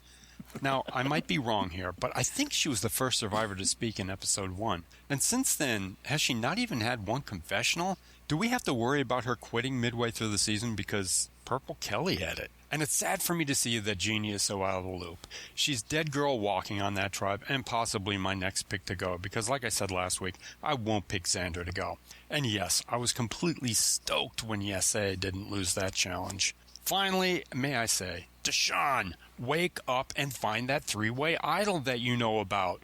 And you know, they better rehide Brad's because having 2 non-voting players until the merge is just too difficult for me to find acceptable. And would Brad truly have activated his 3-way idol had all the phrases been said since he flubbed his line so badly? I mean, sort of like on Jeopardy when the answer isn't phrased in the form of a question. Well, I was hoping for a more scaled back season, but the twists and turns just keep on piling up. Me, I just hope they slow down soon. And I have to say that Chantel is impressing me the most, even though she kept JD. There are other players doing well with a low-key game, but Chantel is always in the forefront of the thick of it all on UA, and she's exceptionally likable. Since my USB is already dust, well, Shan is probably going to be my next pick. And that's it from me. Hasta la vista, baby. Are you mocking me, Paul? I think you might be. I think you might. Oh, thanks, Paul. Well, you can get away with it. When you look at the choice between Brad and JD, I think she just decided Brad was the bigger threat. What JD excelled at was being incompetent, and you can control that incompetent. You can manage it. Brad represented a bigger, almost existential threat because he had so much power coming his way, potentially, that she needed to go ahead. And she did what we thought they should have done on Yase, which was get rid of Xander and his. So we get to see both flavors of that. It's like, yes, this is the bigger threat. I'm going to take it out. Well, and I think she was probably observant enough to be aware that Jeannie was Brad's number one, not Shan. So she's potentially pulled another under her wing, huh? But I I'm hadn't thought pretty about it that sure way. she's Ricard's number one. Yeah, absolutely. And after Brad had said that about Shan or Sarah going home, well, hello. Left that stigma, yeah. Could be. Although he said she clearly knew that I didn't really mean it. Yeah, he says that now. Yeah. But you can't take that away from the person who's on the receiving end. True. Absolutely. Just to hear it at all would be jarring. She probably lost the more loyal threat. JD's going to come back potentially and bite her. Oh, I think so. That could be his little redemption arc in that regard, but he's clearly not competent, and she can use him as a pawn, and I think that in the end made the decision easier for her in that regard. Yeah, I could be wrong, but I don't associate him with loyalty at all. No, he's all about Hall of Fame right now. Yeah. Hollow, not Hall, Hollow. So that's clear. He's in pursuit of fame. I want to be Malcolm. I want to be Ozzy, and without actually having the goods, it's all about the fame. Well, quit it. Yeah, he can do better for sure. And it's going to be interesting to see if somehow Blue holds it together. You can totally see why they would tease of self-destruction and throw in a challenge, but they would be potentially so much better off if they could just hold on and somehow find some harmony.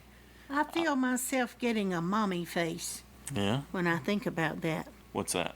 Like giving him the evil eye, like, you better not. I better not throw the challenge to Sean. You're Joanne's USB. We expect more. And like people are saying, if he would just go find that idol, things could be even better for him. And it is a little surprising that we haven't seen any progress there, given that they're not hiding him. He's looked in a difficult place. We would hope so. No, Brad talked like that one for the idol, the three-way idol, was hard to find. That he had searched and searched and searched in those trees many times. Okay. Because we know the one that Xander got really wasn't. It was right by the trail they were walking by constantly. Tiffany almost touched it at one point, not aware that it was there. Well, we saw Jeff place that one, and I think they probably at least wanted the first one found more easily so they could introduce So we could kick it off, yeah. But the others were hidden and much harder to find, I think. So. Possibly. That's all part of setting this up. Yeah, definitely. Hey, we want to say a big thank you to everybody who took the time to share your thoughts, your predictions, and your reactions and how the season's hitting you. We appreciate that. We really enjoyed it, and we appreciated hearing from all of you. Good job. And if you play in JSFL, don't forget to make your Week 4 selections for one person voted off and 4 people you think will still be in the game at the end of the episode. And if you want to be a part of this listener feedback show, we'd love to have you. You can call and leave a voicemail at 206-350-1547, toll free 844-643-8737. You can record an audio comment and attach it, or just type it up in a quick text and message and send it to us via email at joanneandstacyshow@gmail.com. Feedback's due noon Pacific time on Saturdays. I'm not even going to ask you if there's anything else, because I think we've covered it way more today. Definitely. So, okay, I just will say that I am very excited again for next week's episode. Yes. And we'll see you back here on Wednesday with our recap. Have a good one.